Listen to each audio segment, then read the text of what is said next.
is up, my anomalous crew? I am back with this Flexi rod set. My first time ever doing it, and I kind of killed it, so I'm just going to tell you what I did and get right to it. So I'm simply starting in the front like I would my bantu knots, and I'm creating slanted parts in my bang area just to get it a little bit more messy looking and more natural looking and less structured. So I'm just showing you the spacings and the partings and the surrounding bantu. Ooh, see, I want to say bantu, the surrounding flexi rod sets that I have already done, so you can see kind of what it's looking like so far. And right here I'm just showing you how I'm laying my product on. I'm distributing with the comb into the hair, and then I'm simply two-strand twisting my roots so that my roots can also be curly. And then when you get about right there, you want to stop.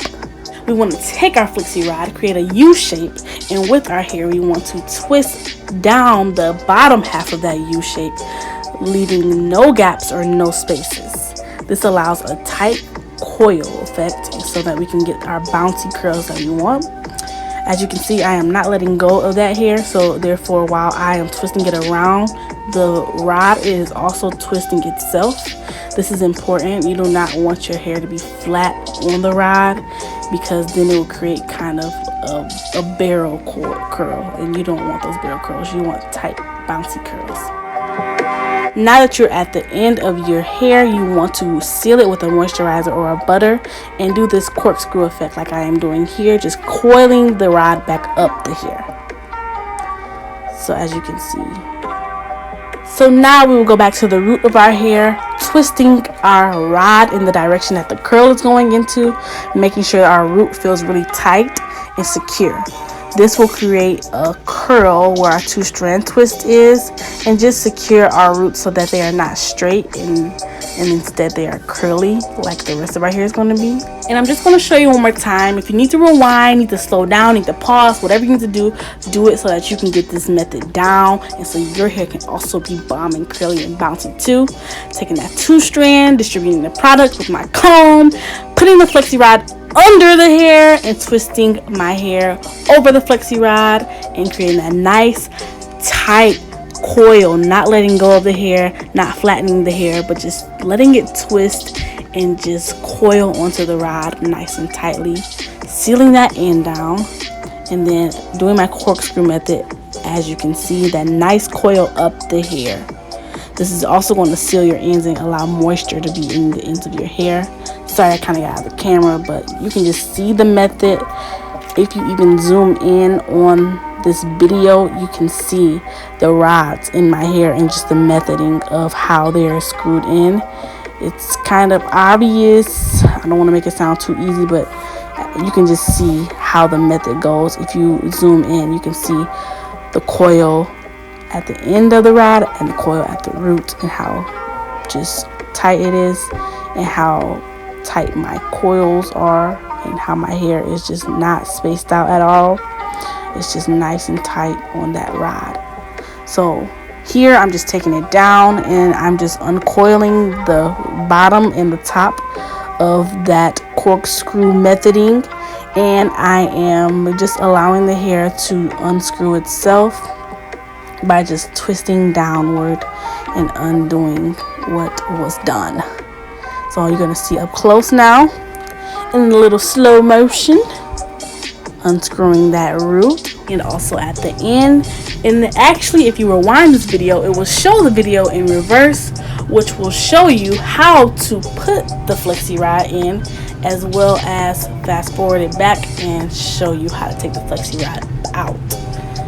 So that will also help you get this method down. And as you can see, it's nice and curly. When I pull, it bounces back, which is what we want. Next, I am just spraying my hair with an oil. This is the same oil that I used in my hair mask and twist video for hair growth. It's that black seed and vitamin E oil. You should go check that video out after this. I will put it up above right now. Click. And I'm just taking apart those strands nice and easy. I'm not trying to pull too much on them. If they are tangled at the end a little bit, I am just running my fingers through really nicely and then twisting through those strands where the coils kind of frizzy or came apart too much, and I want them to stick back together. And in the back, the curls were looser because I did put bigger sections of hair into the rod, which I regret now because I would have loved for my hair to be more curly and bouncy in the back. It was just a little bit more frizzy and just less voluptuous. So yeah, you can just watch and you just see. I kind of feel for how I should take them apart, but usually the smaller the curl, the less I pull apart, and the bigger the curl, the more I pull apart the hair into little curls. Just distributing. I try not to distribute too much in the beginning because we can always pull apart more and more, but we cannot put them back together.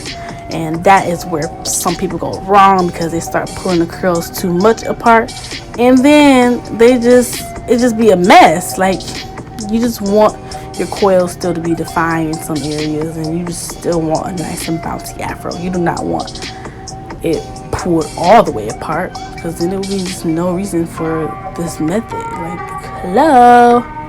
But you know, you could be the judge of how you pull your hair apart and how you want to look. Play around with it. I got my pick and I'm picking through my roots, creating a big afro because I did want kind of a messy look. And I'm just making it big, stretching it out, fluffing it, going under that afro, also picking those roots out as well, and just getting it nice, shaped, big, and just beautiful.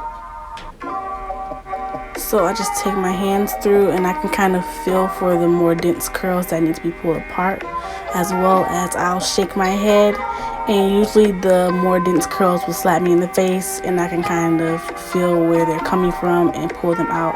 But you can see that back, God, it was just very poofy, very loose, and I was just very happy with it. But for my first time, I cannot complain.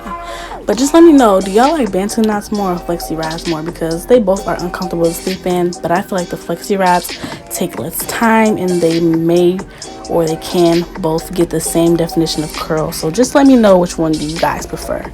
So here you see me shaking my hair, and usually when I'm shaking, the denser curls hit me in the face, which is how I decide or how I can feel for what curls still need to be picked apart. And then in the front, I save my bangs for last, pulling them apart, and then I am going to have to do a little bit of manipulating because my hair is getting a little long and in the way of my eyesight. So for you guys with long hair that covers your eyes, I have something for you.